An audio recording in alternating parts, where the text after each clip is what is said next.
বন্দে মাতরম। বন্দে মাতরম।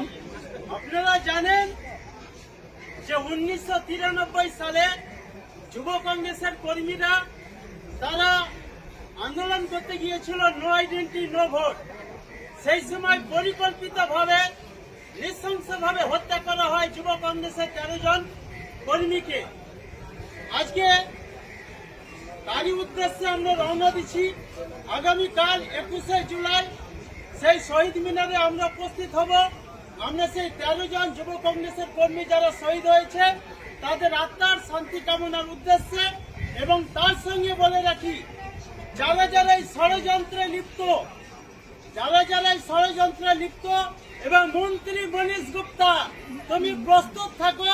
তৃণমূলের আমলে পার পেয়েছ, বিজেপির আমলে যদি পার পাও, এরপরে কামিং সুন কংগ্রেস সরকার যেদিনই আসবে, তোমার বয়স যদি 90 থেকে 100 বছর হয়, তোমাকে ছেঁটায় নিয়ে এসে লকাবে, ভালোভাবে তোমার ব্যবস্থা করা হবে, তার সঙ্গে শহীদদের পূর্ণ মর্যাদা দেওয়া হবে। ধন্যবাদ।